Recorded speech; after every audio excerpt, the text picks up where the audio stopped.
사회적 거리두기로 인해 아이들은 햄버거 가게 앞에서 엄마를 기다리고 있었는데요.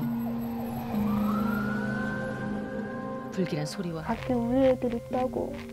그리고 이제 매장문을 열었는데 작은 애가 그냥 누워있더라고요. 큰 애도 내 동생 좀 살려달라고 그때 같이 그러고 있었어요.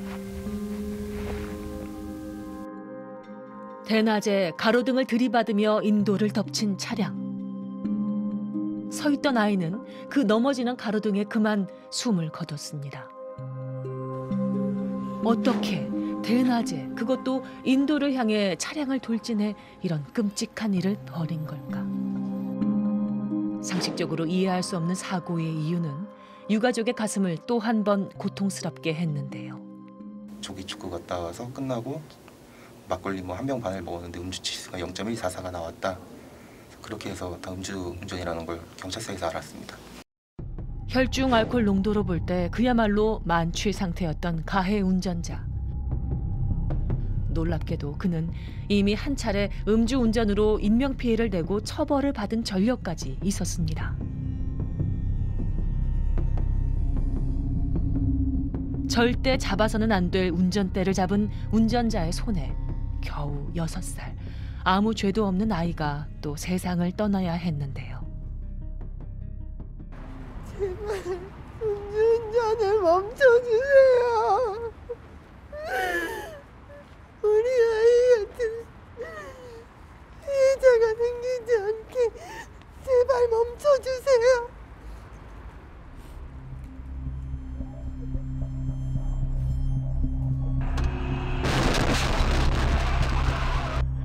올해도 어김없이 음주운전으로 인한 비극들이 되풀이됐습니다.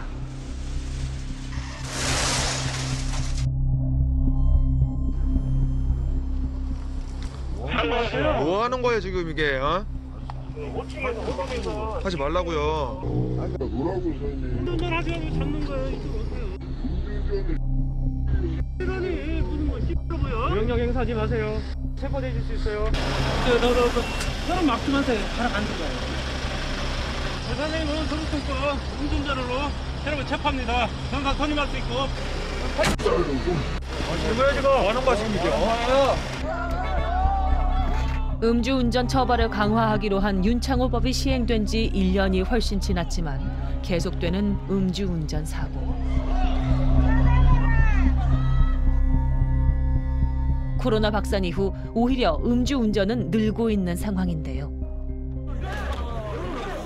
뭐 사람이 피 흘리고 다친다고 내리라고. 내려. 그 윤창호법으로 인해 가지고 모든 사람들이 좀 강력하게 처벌을 하다 보니까 좀 줄어들지 않겠나 이렇게 우리도 판단을 했었는데요. 최근에 운전자분들이 코로나로 인해 가지고 경찰이 음주 단속을 안 한다는 그 잘못된 인식을 가지고 있어서 그 음주 사고가 빈번히 발생하고 있습니다. 지난 6월 음주운전 차량으로 인해 어머님을 떠나보낸 정식 씨. 이게 작년 10월 이게 마지막 가족 사진이 돼버렸죠. 함께 차에 탔던 아버지는 하반신 마비 판정을 받고 입원 중인 상황. 단란했던 한 가정의 행복이 하루아침에 깨져버렸습니다. 사실 아직도 지금 6개월이 지났는데도 사실 실감이 안 나거든요. 그래서 요즘도 가끔 꿈에 어머니가 나오시거든요. 그래서 그런 게 너무 힘들죠. 차도 없고 뻥 뚫렸네. 그래서 밤에 가자는 거야. 아침은 순대국 먹으라고 따뜻한 거. 아침 먹고 산에 올라가야지. 그날 정식 씨의 부모님은 오랜만에 고향을 향하던 중이었습니다. 정답게 목적지를 향하던 부부의 시간은 순식간에 박살이 나버렸는데요. 텅텅 빈 도로를 무서운 속도로 질주하던 한 차량이 부부의 차를 그대로 들이받고 사라져버린 겁니다.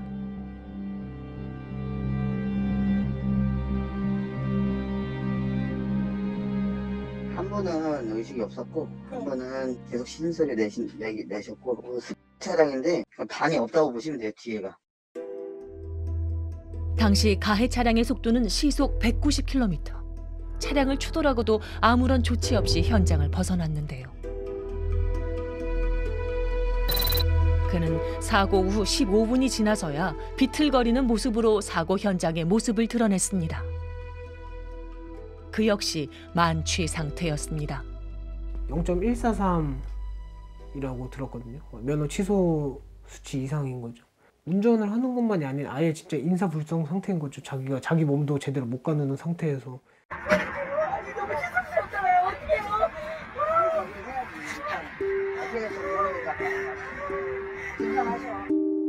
가해 운전자는 사건 발생 2달 후에야 구속돼 현재 1심 재판이 진행 중인 상태입니다. 이제 1월 달에 마지막 공판만 남은 상태인데 지금도 이제 그 가해자가 음주 혐의에 대해서는 인정을 했는데 도주 혐의에 대해서 계속 부인을 하고 있는 상태예요. 그래서 뭐 차량이 손상이 돼서 뭐 멈출 수가 없는 상황이었다고 하면서 뭐 차량 상태에 대해서 증거 자료를 제출하겠다면서 계속 공판을 질질 끌고 있는 상태거든요.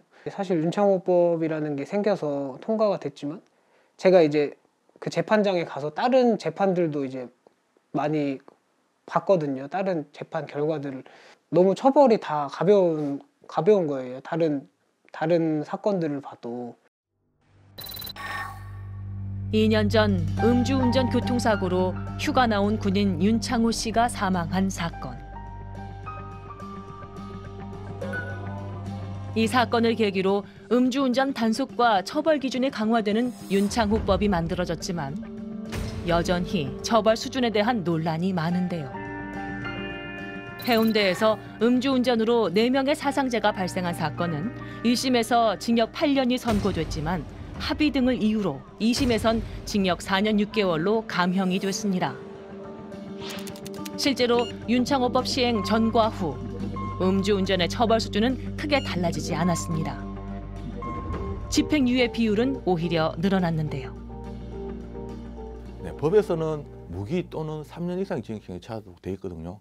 법대로 형을 선고하면 되는데 그렇게 못하는 이유는 고의범으로 보지 않고 과실범으로 보고 있습니다. 이런 부분 때문에 형을 선고할 때 양형 기준을 따를 수밖에 없고 그 양형 기준은 4년에서 8년에 불과합니다.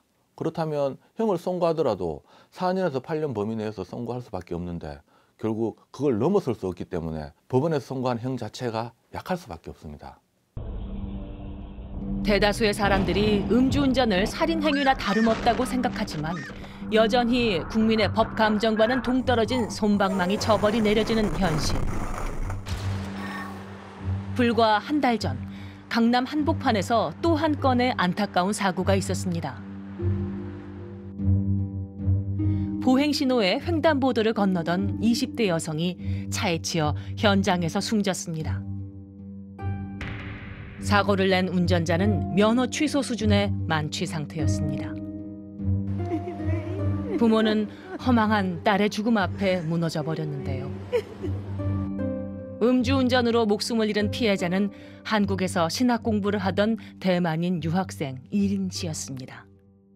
我们栏目组向我们只是我们唯一的宝贝被酒驾撞死了，我们所有的希望都没有了。